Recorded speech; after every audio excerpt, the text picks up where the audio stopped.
Hello everyone, welcome today to Mike's SPSS Tutorial 1. This is a little different from the usual SAS tutorials I present to you, but I have a colleague who's requested an SPSS tutorial, so I'm doing this for her and for you all. Today I'm going to cover just the very basics of the SPSS environment and what you'll be looking at when you're working with SPSS. So here in front of you is SPSS as you would see it when you first open it. You have this dialog that asks you what you would like to do. It's a very simple menu-driven system here that will help you to get started right off the bat. Personally, I don't like to work with it, so I ask not to show this dialog in the future because I like to jump straight into the program. Initially, SPSS will ask you to open a data set, and if you have a SPSS .sav file, you can open up your SPSS dataset and work with it right away.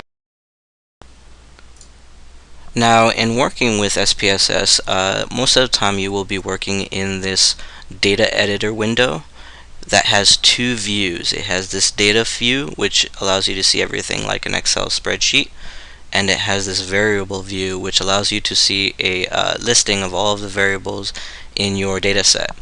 Now, if you're working with previously created data, obviously this will be a lot more full than this blank, brand new data set that I'm working with here. And you're going to see the names, the type of variable, some labels, hopefully, and the measure of the variable. I'll get into that in a little bit. I just want to call your attention here to the data view and tell you that when you're creating new data sets, you can start inputting your data right away as you're going through it. And SPSS will automatically start filling in this listing of variables for you. However, bear in mind that here for the variable name, it's going to give it a very generic var 00001 name and automatically try to figure out what type of variable it is. Here it's classified it as a numeric variable. If I go into my data view, for example, and start typing in some names, let's say Amanda, Mike, Maria, Nate, and Eric. Then in the variable view, now you'll see that its type has turned into a string variable and its measure has become a nominal variable type. So what essentially was an ID variable and a name variable were automatically created by SPSS. And in working with new data, this can be a very powerful way to start inputting data from the get-go. However, bear in mind that when you're doing this, it's not necessarily the cleanest and most efficient way to do it. Sometimes you're going to want to spend a lot more time dealing with the variable view first and specifying exactly what your variable names are and what their labels are, what their types are, and what their measures are. Because when you have a clean data set, one that has all of this information for you, it's going to make working with SPSS a lot more easy for you in the future. And this is one of the primary reasons why most people like to work with SPSS, is because it's so easy. Now, of course, I specified here that it was an ID variable and a name variable. So let's say these were patient records. I could say patient ID and patient, let's say, first name here, so that we knew that these two variables represented the ID and first name. Now, of course, I want to make sure that it's a numeric type for the ID, and a string is just a series of characters or alphabetical values, so that you know exactly what that variable's type is. The reason this becomes important is when you're working with the SPSS and you're doing analyses, obviously you want to work with numeric type variables for statistics that are going to be running on numeric. Let's say like you wanted to get the means of a variable for height or age or something of that nature, you're going to want to make sure that you're running it on a numeric type of variable. Whereas if you're doing some kind of categorical system, you want to make sure that you're doing it on a string or some kind of classifying variable. So this is the data, this is the variable view, this is the data view, and it's very simple, very straightforward. Now let's say you wanted to do some very basic frequencies. You can use the menu system up here, edit, view, data, transform, analyze. This is where most of your action with the data is going to happen, and it's mostly going to be with this analyze menu. There's a lot of information to be covered with this menu, and more information will be covered in later tutorials. But for now, for the most basic of tutorial, let's just go ahead and do a analyze descriptive statistics frequencies. And I want to do it on the patient ID and the patient name. Now it's going to be I guess lackluster here. I mean, we're going to have 5 frequencies. We're going to have one coming up each time, so it's not going to be that impressive. But once I've input the variables that I want their frequencies for, I can say OK. And here in a new window now, this new output view, this new output window, we can see our frequencies for our data set have come up. And it's going to say that for well, there's going to be several different tables that will come up. And in the first one, we have the statistics, the sample size, the number of valid values that came up, and the number of missing.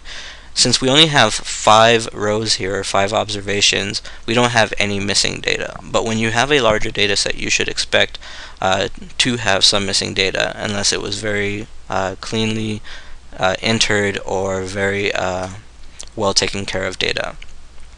So here's our first frequency table for our patient ID, and you can see here that patient ID wasn't the name of the variable, which was ID, it was the label. And that's why it's important sometimes to make sure every variable has a label here, because when you come up with these tables, it's going to be a lot easier to read. So here we have valid number of observations. For the 1 value, we had 1 frequency. For the 2 value, we had 1 frequency, and so forth. Now, of course, for IDs, you'll want to, unless you're dealing with some kind of repeat that every ID is. So here we had a total of 5 IDs that were in our data, and the percentages are also listed here in this frequency table. And for the first names here as well. So if you were dealing with some other data set, let's say some kind of I don't know, birth records data, and you wanted to see how many people were named Amanda, you could see that come up, and you would see a lot more than just 1 frequency. So this is the output window, and this is where you're wanting to, it's similar to the SAS output window, where what you run from your main editor will show up in a different window so that you can browse through it really easily. Now if you're dealing with Windows 7 like I am, you can just toss this to the side and toss this to the side, and now you can see them side by side. And that's what I like to do when I'm working with it.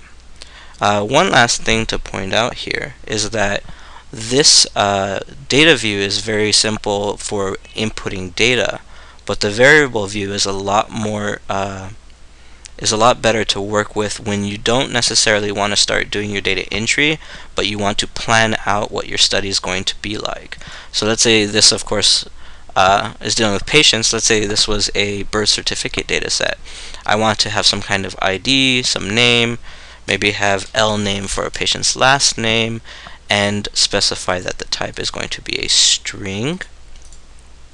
I can specify the label, patient's last name, and I want to also include mother age.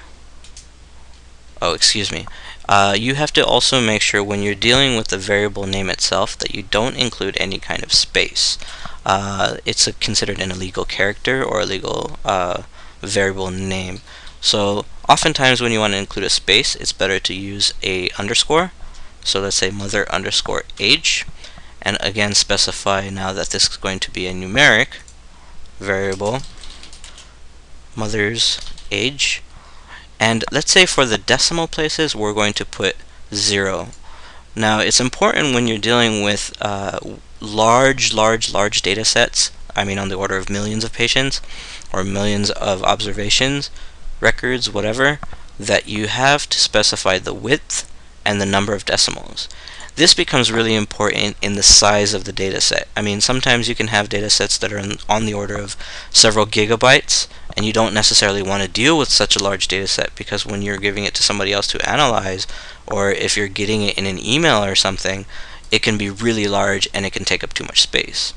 Now the width here is the number of spaces it's going to take up, and so I don't think you can have anybody who is 9 digits of age old. So let's say 3.